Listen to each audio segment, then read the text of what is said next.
Alright, so you saw the title of the video and you're probably thinking, here we go again, another hip hop, rap, music YouTuber, commentator, really beating the dead horse that is rap is dead. And look, you wouldn't be wrong. However, I'm different. I'm not like those other girls, YouTubers. But anyway, let me cut to the chase. Our datas think rap is dying, commercially at least. I'll explain the why, who, what, when, where, and all that other good stuff in just a second. Alright, so how did I come to this conclusion? So story time. It was a warm summer's day. The birds were chirping and the air carried that lazy stillness where time feels slow, where even the sun seems content to linger a little longer in the sky. In other words, I was being a bum doing nothing but absorbing brain rot. So there I was, scrolling on Reddit, specifically a hip hop, rap subreddit, and I came across a post that was essentially like a charts update, right? You know, showing the top 20, top 30, top 100, top 10 albums, first week sales, and all that jazz. As I was looking through it, you know, half-heartedly, of course, my dopamine fried brain, I noticed there was a lack of I got a bit of music.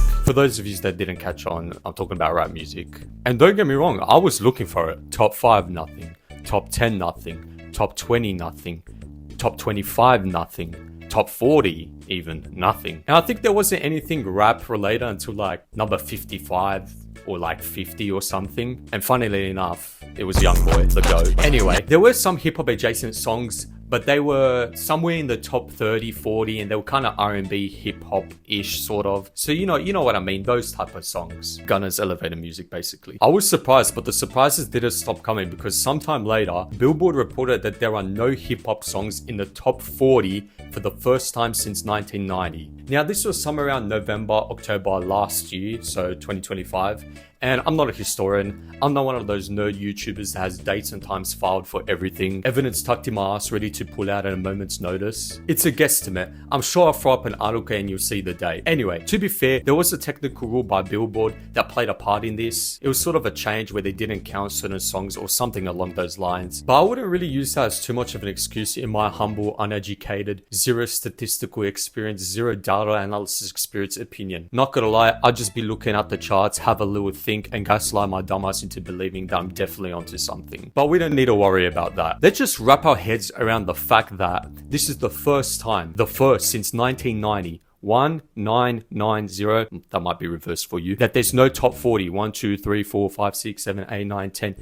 You get the point. I'm not going to do the whole thing. Hip hop song. That's crazy to me. And if that's not an indication to you that rap or hip hop might be, you know, going on the decline, then maybe you're blind or dumb or deaf. Or the thing is, and I'm not trying to glaze myself here. Look, I'm really trying not to, but I've been sniffing out raps and hip hop's decline for a while now. You see, I was going to make a video on one of my older channels about this, but I never really bothered completing it. However, I still have the data I collected specifically for that video. And yeah, I'll admit, I did nerd out like crazy and did statistics and all that mathematical magic. But anyway, I'll give you a basic summary of what I kind of sniffed out. 1, a lot of the top household artists had less than 100 entries than previous years. 2, a lot of the hot mainstream up-and-comers just fizzled out. In 2023, hip-hop albums in the top 200 declined by about 17% from 2022. 4 top 25 albums in 2023 versus 9 in 2022 and 14 in 2018. My conclusion was, and this is verbatim,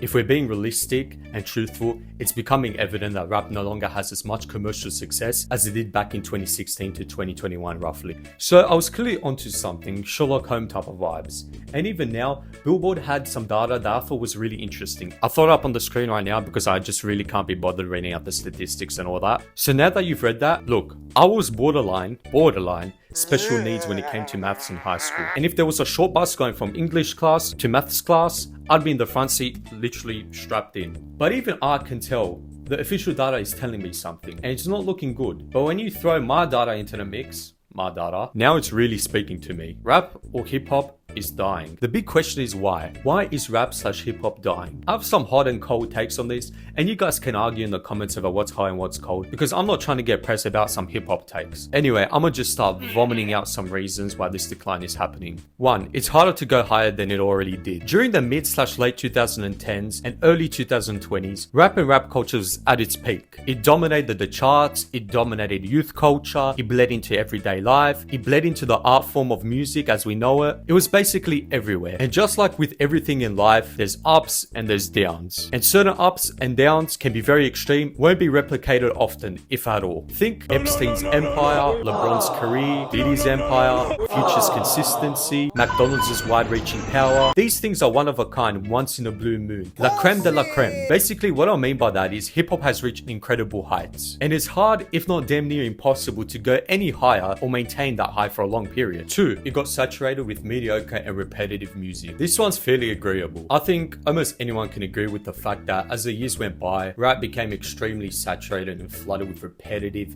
mid-quality music. There is a beautiful example that encapsulates this. The Migos. And let me be clear.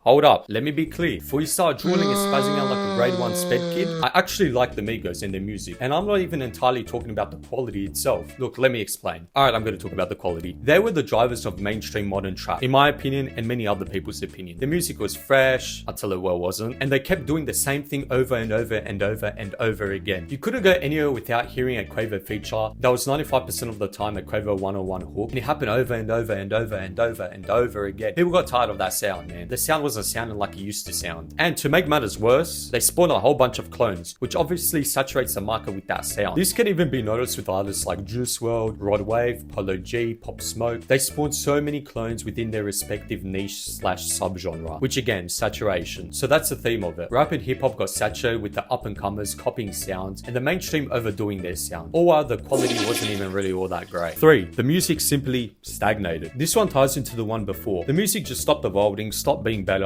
stopped being different. And by the way, when I say this, I'm talking about mainstream rap and mainstream hip hop. I'm not talking about the underground, some offshoot of lyrical boom bap rap or Azerbaijani rap, right? Because I know some nerd will bring up the fact that Nigerian lo-fi anime rap is like booming. No, I'm talking about mainstream rap. Yeah, anyway, it stagnated simply. There's really not much else to say. We had a trap phase, we had a melodic rap phase, we had a pain rap phase, we had a rage phase, all of which just kind of moved too slow and didn't really progress anywhere. And if it did, it was just too late. I hate to do this, but I'm gonna use Gunna as an example. I'm a fan of his music, but unfortunately, I'm gonna sacrifice him for my point. His latest album, the last one, literally an hour of repetitive elevator music. I'ma keep it real, that's what it was. He had Gift and a Curse, fire, but typical Gunna, nothing wrong with that. One of One, fire yet again, typical Gunna though. The last one, good, but come on bro, do something different or at least make sure the songs are crazy good. That's pretty much rap in a nutshell. 4, terrible live performances. If there was a genre that held a torch for both mid and unprofessional live performances, it would be rap. Artists being late, artists heavily leaning on backing vocals, artists flaking on shows, artists being perked out, artists half-assing their performances. That's unfortunately been the standard for the past 8 or so years of mainstream rap music. Now this alone isn't causing the decline obviously, but it's a factor that contributes to people being kind of tired of the genre. 5, new rappers aren't it. The new wave of rap artists just ain't it. I'm talking about it from a music output perspective, popularity perspective, longevity perspective, all the perspectives. We're still relying on a handful of elderly millennials to support this genre. You know exactly who I'm talking about. Drake, Kendrick, Future, Travis Scott, Loki Cardi, and maybe Uzi. Those two are the only exceptions of being new gen, but even then, are they really? They're 30 and had their come up in the mid 2010s. Who do we really have leading the new generation? Central C, Kid Laroi, Yeet, which fair enough, Lil Tecca, Youngboy, Doechii, Big X The Plug, Glorilla, SD Kid. No disrespect to these artists, I like them and their music. You should see me blasting Youngboy whilst I'm working on my 95 pixel spreadsheet. But that lineup isn't giving me much confidence in the future of rap in the mainstream. So yeah, new artists just ain't it. 6. Unfortunately for rap's commercial reign, they're now competing with the rise of K-pop, resurgence of country, and even what I personally believe to be is a resurgence of pop's dominance. I mean damn, what a terrible selection of ops. You got the K-pop fanatics, the country Republicans, and the Taylor Swift and co army. The funny thing is, those genres nowadays love to take from hip hop though. But yeah, you're simply catching L's if those are your Billboard chart ops. Number 7, labels treating artists like a conveyor belt. You know what a conveyor belt is? The machine in the factory that goes round and round. This thing, I'll throw it up on the screen. But yeah, when it comes to hip hop, I've noticed that labels treat artists like copy and paste jobs mixed in with a sprinkle of US invading the Middle East for oil. They see someone with motion, they capture them, tell them what to do, but only if it fits a specific image. They collect the check, and once the check dries up, off you go, and they find the next thing. Rinse and and repeat. Once in a while, they try and pop up an industry plant that will either typically go nowhere or roughly nowhere. They view the genre as a low effort, easy, repeatable check, really. When you compare that to pop or country or even rock, there's much more care and strategy and investment when it comes to anything A&R related. Just look at pop and the ability to seamlessly sew industry plants. Their long-term planning for artist development, their marketing, all of that, night and day difference. So yeah, labels, bare minimum effort when it comes to rap. Number 8, L production equals L artists. As a former producer, here's a little taste of my cooking, by the way.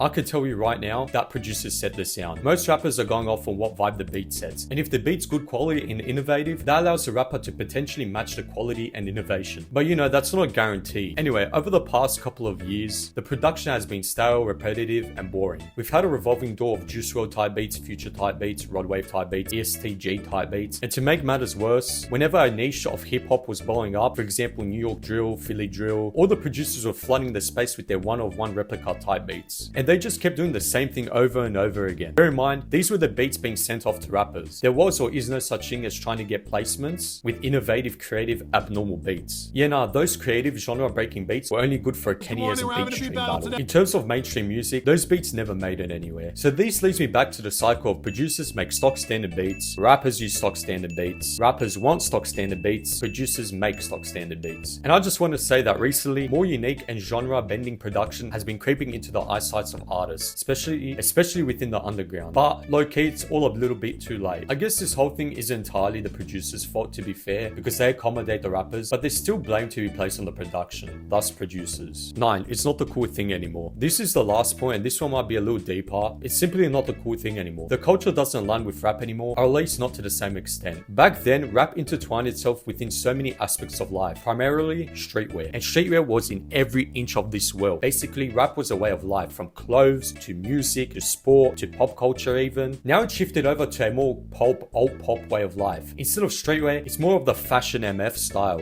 which is linked to more alternative indie pop music. Then you obviously have the whole aesthetic side of things associated with that. That's a trend nowadays. It's like society grew out of rap, and in association with that, black culture, and just disregarded it for the more sophisticated, grown-up, proper indie pop lifestyle. I don't know if I'm describing it properly or if I'm sounding like a schizo outside of a gas station, but I bet you know what I'm trying to say. It's like the white girls when they were 16 had Travis Scott posters, wore J's, had Kanye vinyls, and now they're 20 wearing cardigans and loafers, have Lana Del Rey poetry books, posters of Clario or Clario, whatever her name is. You get what I'm trying to say. Hip-hop culture isn't really a thing anymore, and I'm gonna be that guy, but it goes to show how people engage with black culture. Just keeping it real. So those are the reasons why I think rap is dying, commercially at least. Now, in terms of hip-hop's future, do I think it'll crash hard and die out? Hell no. Anyone telling you that is a D1 full-time 9-to-5 hater. Rap/hip-hop will always be there and will evolve its sound, but I do think its commercial peak is over, and I don't think we'll be seeing the Billboard charts flooded with rap songs again for a while, if ever again, really. It's sad to see, but it is what it is. Moving on to solutions, because I'm sure some of you will be like, what can we do to stop this decline and maybe do a little switcheroo and flip that decline into an incline? Well, unfortunately, I'm not the second coming of Jesus Christ, nor am I some Universal Music Group executive. I'm in the cuck chair, bro. We're in the cuck chair, just observing hip-hop getting derailed. I don't know, bro. We're non-factors, really. Like, I guess stream hip-hop music, tell YB fans to stop YouTube to MP3 downloading, AI Taylor Swift crying about rap's decline so that her fans will do something. Hey, look, I'm just throwing out suggestions here. But yeah, that's that for this video. Let me know what you guys think. Knowing my dumbass, I probably slipped up and forgot something, and I'm sure some of you guys can sprinkle in some additional knowledge that will just stump us in thought. But yeah, if you want to see more videos, drop a like, subscribe, comment, please daddy, make more videos or something like that, and I'll keep this channel rolling. I want to dive into the music scene, specifically rap/hip-hop. I feel like I have a good understanding of the art, the business, and all that fun stuff. And obviously, I'm opinionated like a 53-year-old suburban Karen, so that helps. Anyway, thanks for watching, guys. I'll catch you in the next one.